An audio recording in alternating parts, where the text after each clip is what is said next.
When you come upon something beautiful, try to understand it. That's what is meant by watching. The worldly bird, the engaged bird, would have surely glanced at her neighbor many a times. That's not really called looking. To look is to understand. Do you really understand, or do you just keep looking? We said that if you are looking and not understanding, then something in you is just looking to avoid. And it's very possible, be warned, that you might keep just looking at something or someone for years, for decades, and yet be a total stranger to the reality of that person. Just as several people keep reading holy books all their life and yet really understand nothing because nothing shows up in their life.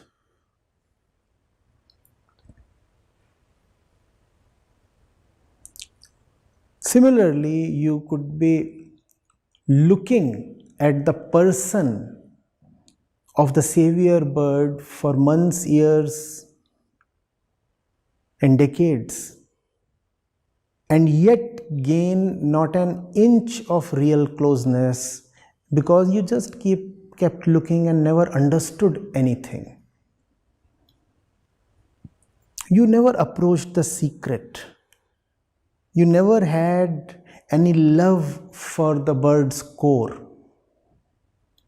You kept looking at all the external actions, the words, and all the fluff,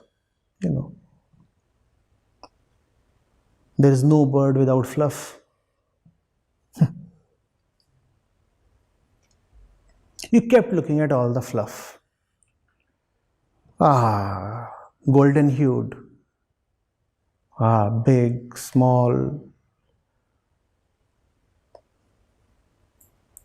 You kept noticing the twitter.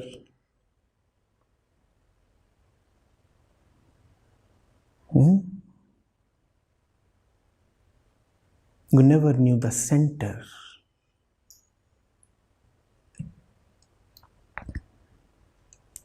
And I'm repeating the warning. It is not merely possible, it is very, very probable. You will be very, very close and unimaginably far, further than you can ever imagine.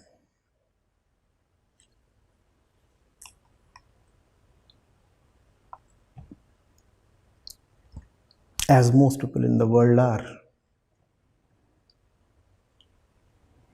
You stand in front of a statue of Krishna. How close are you to the essence of Krishna?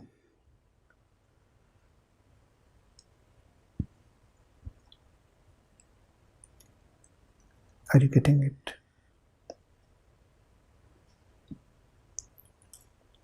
Something in us does not want to acknowledge the truth. Because the truth is so poignant. Falseness will melt. If not in heat, then in tears.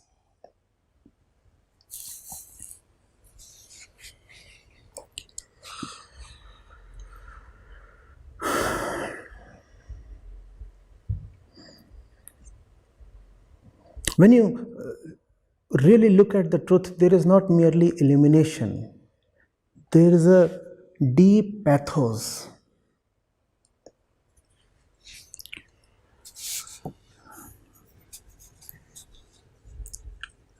One is humiliated, almost ashamed.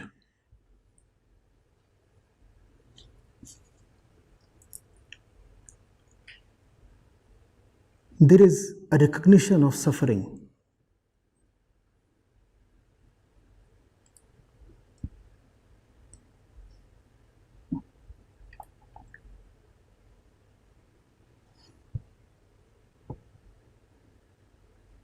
Why did the savior bird even have to sit on the same branch as the worldly bird? After all, she has nothing to do with fruit. What's she doing on that branch? Tell me, please.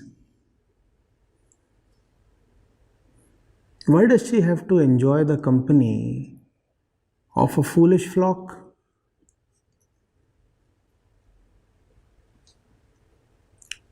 The worldly bird we can understand. She has a purpose. What's the purpose? The fruit is the purpose. But why is the other one sitting adjacent to her? Think. And that's where the pathos lies. One is there to consume, the other is there just to oversee. With no purpose of her own. That's witnessing. The fruit is right next to her, all around her. She doesn't consume. In the psychological sense, please. Obviously, if the bird exists as a mortal bird, she would be taking in some nutrition, some food. But in the psychological sense, she is not consuming anything. Yet, she is present. Why?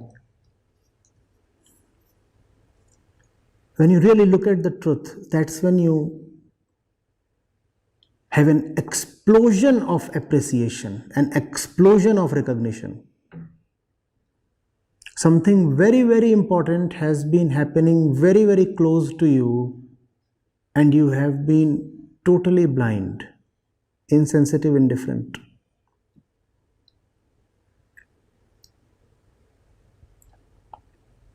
And that's what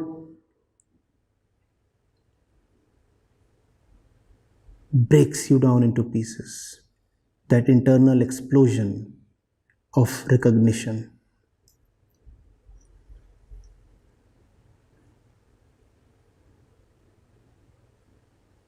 The ego needs a certain pride to survive. That pride is gone. And the ego has been humiliated here.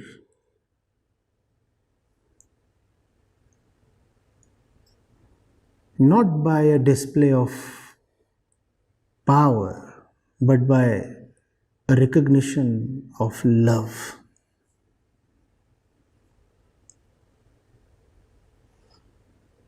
I sit here to eat, she sits here.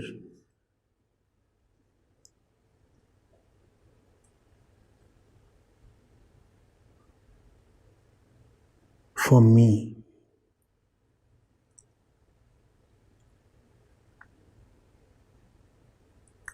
I am here for the fruit.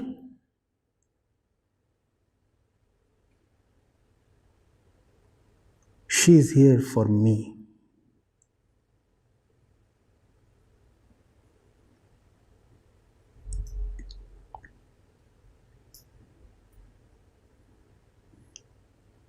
I'm calling it an explosion of recognition.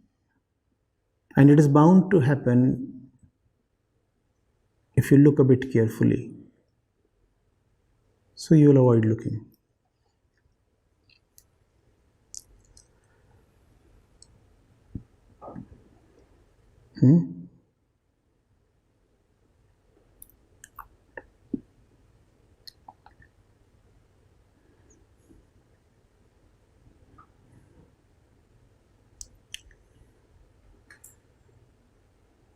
Long back, it was almost a decade back, I wrote, "Witnessing is love."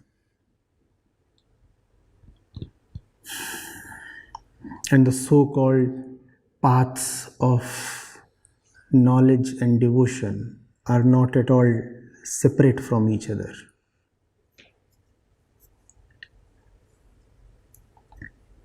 It requires tremendous love to witness.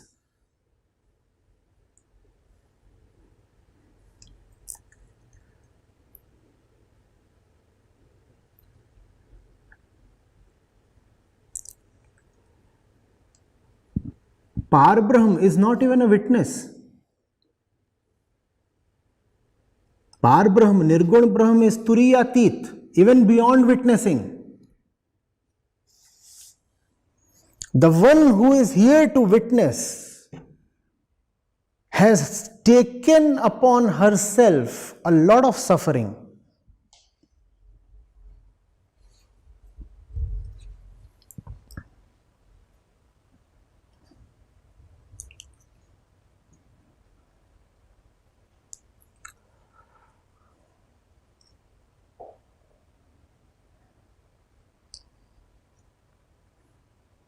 You may not have anything to do with what you know of in witnessing. But why would you ever want to know of something you have nothing to do with? Isn't it a kind of punishment? To keep knowing of random stuff, useless garbage that you are anyway not at all concerned with. That's the suffering the witness knowingly inflicts upon herself for the sake of her sister bird. Do you get this?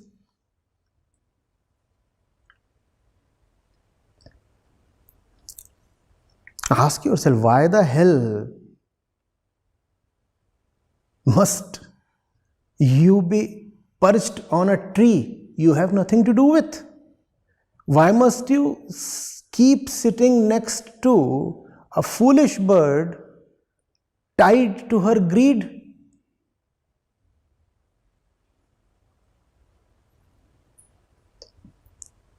Love, compassion, the essence of witnessing.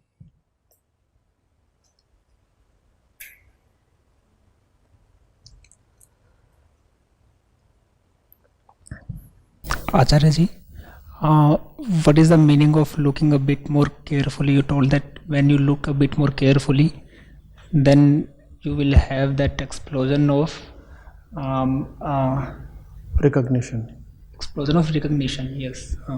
So how to look a bit more carefully? We are constantly looking, but how to look a bit more carefully? Do not allow your logic to run amok. What does the logic of the first bird say? She looks at the other bird. She does not need to inquire carefully because the second bird looks so much like herself. So she very quickly comes to a conclusion. She looks like me, so she behaves like me. She looks like me, so she desires like me.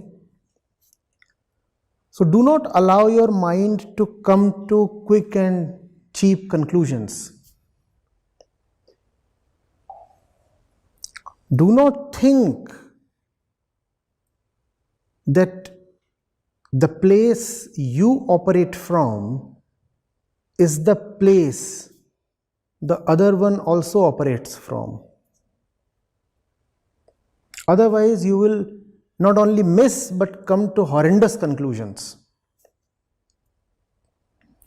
You see, I am the worldly bird. I am here to eat. And this one, obviously she is so much like me, same color, same breed. She too is here to eat, but she is such a loser she cannot even get to eat. So forget adulation. What you will raise within is humiliation for the savior bird. Are you getting it? She is here to eat, that's her intention, but she is failing to eat. She is such a loser. Will you now have adulation for her or humiliation? What's the fundamental flaw? You looked at her and you said, because she is like me in appearance, in mortal form, therefore she is internally too like me. Do not allow yourself to extrapolate a lot. Do not posit, assume, imagine.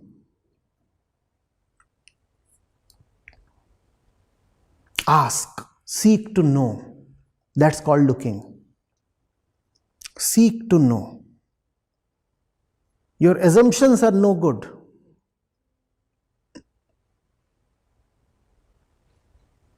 And you have a lot of assumptions.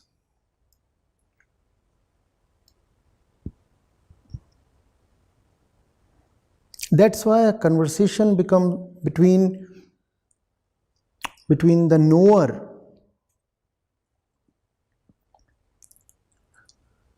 and the seeker is often quite difficult.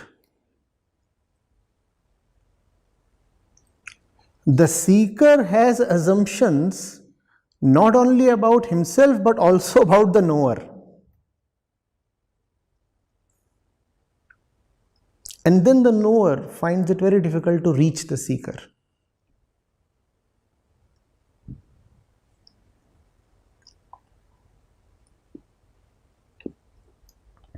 You don't have to assume that the knower is a knower. You just have to not assume that you know the knower. I'm not asking you to start worshipping any bird that appears like a witness. I'm asking you to check your tendency to assume that you know about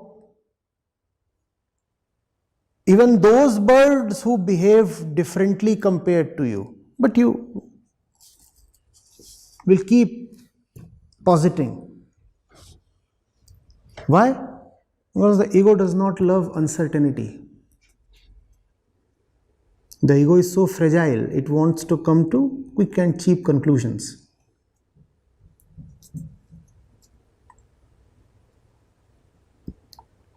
I know what that bird is here for, don't I?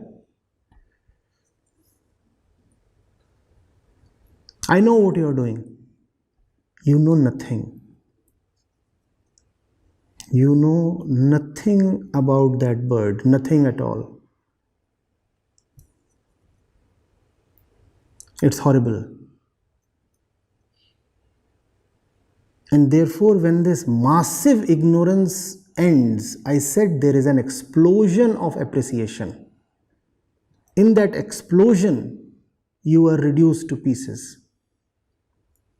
And that's the reason why you will not allow yourself to know the reality of the witnessing bird.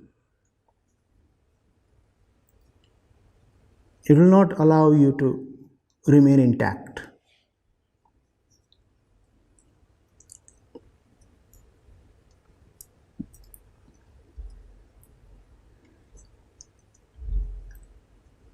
You would rather cocoon yourself in cozy stories.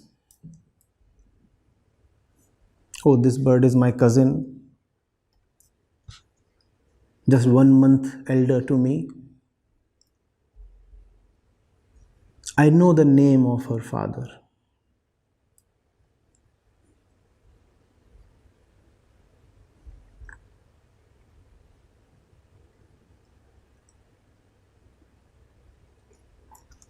I know. You know nothing.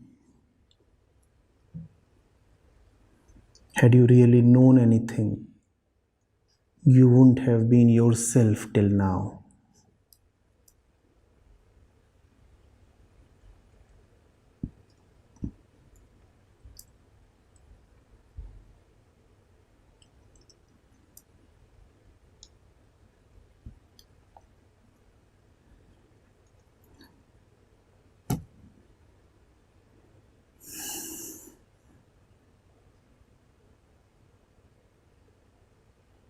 Get into the shoes of Or,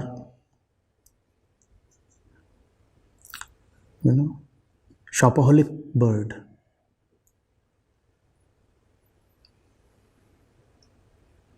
The worldly one.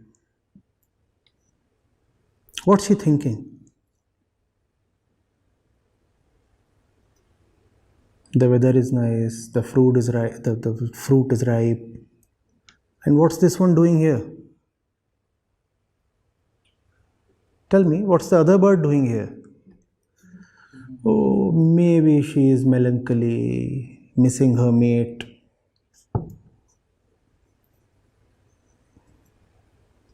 She just doesn't know how to live.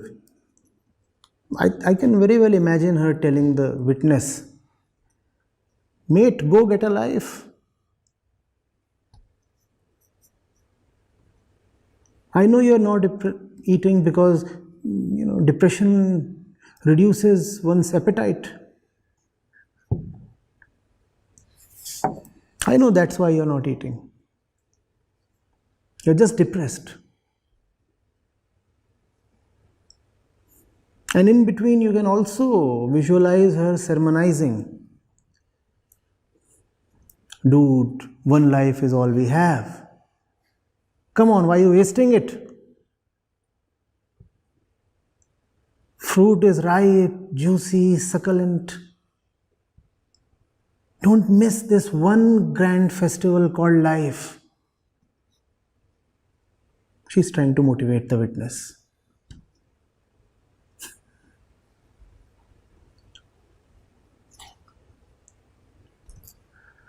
Coming from a wrong center, our relationship with the truth too is very wrong. Not that the truth isn't available, our relationship with it is very flawed.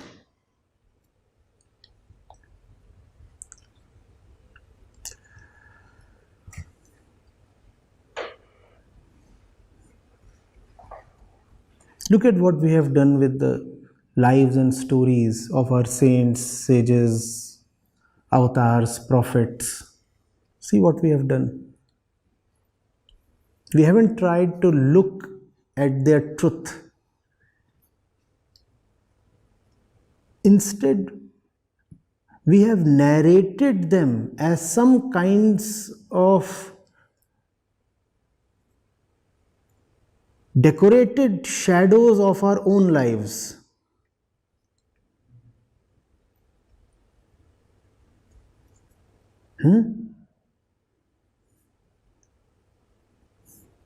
You take your own picture and then you dress it up and you start calling it the avatar. That's how we have related to the truth.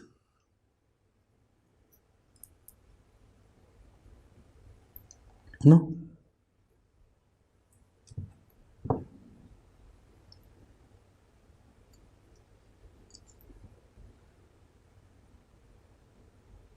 We ask for their intentions, their motivations. But why did Ram do this? Why did Krishna do that? We don't even ask actually. We assume that we already know. I know why Ram went after the deer. I know. I know why Krishna wanted Arjun to kill Duryodhan. I know. Who else will know?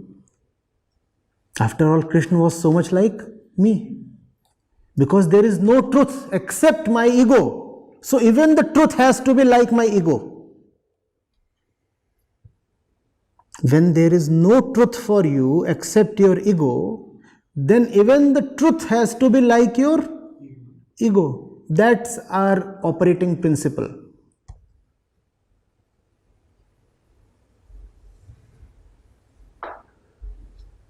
So we miss.